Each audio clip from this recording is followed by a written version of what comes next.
হালিমাতুস সাদিয়া রাদিয়াল্লাহু তাআলা আনহা মক্কায় আগমন করার পরে দেখলেন যে একটাই বাচ্চা পড়ে আছে, যে বাচ্চাটা দুর্রে এতিম, এতিম শুধু নয় দুর্রে এতিম, শৈশবে তিনি তার পিতা শুধু নয় মাতৃগর্ভে থাকায় তার পিতাকে হারিয়েছেন। হালিমাতুস সাদিয়া রাদিয়াল্লাহু তাআলা আনহা সেখানে গেলেন। যাওয়ার পরে স্বামীকে বললেন, স্বামী, আমার ভাগ্যে মনে হয় আল্লাহ পাক এই বাচ্চাটাই রেখেছেন, এই বাচ্চাটাই নেওয়া আমার জন্য সম্বল।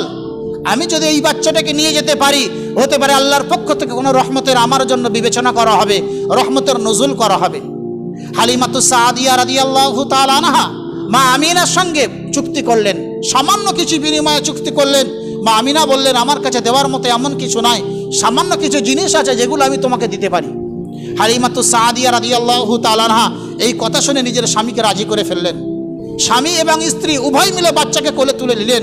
মা হালিমাতুস সাদিয়া রাদিয়াল্লাহু তাআলা আনহা আমার আপনার নবী সরওয়ারে কায়নাত ফখরে দো আলমকে কোলে তুলে নিয়ে উটের পিঠে আরোহণ করলেন। মা হালিমা বর্ণনা দিচ্ছেন, যেহেতু আল্লাহর নবী সাল্লাল্লাহু আলাইহি সাল্লামের বড় হওয়ার পরেও হালিমাতুস সাদিয়া জীবিত ছিল এবং আল্লাহ রাসূল হাতে ঈমানও এনেছিলেন।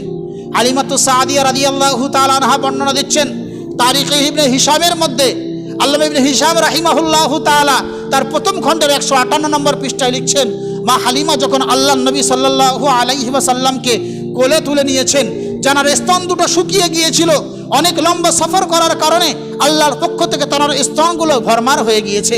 যে উটটা শুকনো ছিল, দুবলা পাতলা ছিল, উটের স্তনে দুধ ভরে গিয়েছে এবং উটের পেট চওড়া হয়ে গিয়েছে, উটের মধ্যে ক্ষমতা অর্জন হয়েছে। হালিমাতুস সাদিয়া রাদিয়াল্লাহু তাআলা আনহা বলেন, যখন উটের পালানের মধ্যে আমি দুধ দেখলাম, সঙ্গে সঙ্গে দুধ দহন করে আমরা দুই স্বামী স্ত্রী খেয়ে আমাদের পেটটা ভরিয়ে নিলাম। যখন আমাদের স্তনে দুধ দেখলাম, মুহাম্মদুর রাসূলুল্লাহকে নিজের স্তন থেকে দুধ পান করে আমরা উটের পিঠে আরোহণ করলাম। আল্লাহর কসম করে তিনি বলছেন, আমি খোদার কসম করে বলছি, আল্লাহর নবী সাল্লাল্লাহু আলাইহি সাল্লামকে নিয়ে যখন আমি উটের পিঠেই বসেছিলাম, যখন আমরা তায়েফ থেকে মক্কার দিকে আসছিলাম, তখন উট চলার ক্ষমতা রাখছিল না, উট দৌড়ানোর ক্ষমতা রাখছিল না। এখন পিয়ারা নবী মুহাম্মদুর রাসূলুল্লাহকে কোলে নিয়ে বসার পরে সঙ্গে সঙ্গে উট এত দ্রুতগামী হয়ে গিয়েছে যে সমস্ত উটকে পিছলে ফেলে আগে যেতে লেগেছে। তখন সেই সমস্ত দাইমারা বলতে লাগলো, এমন কি কারণ যার কারণে আজ এই উট সমস্ত তেজ উটকে পিছনে ফেলে দিয়ে দুবলা রুগ্ন শুকনো উট এত আগে যেতে চলেছে।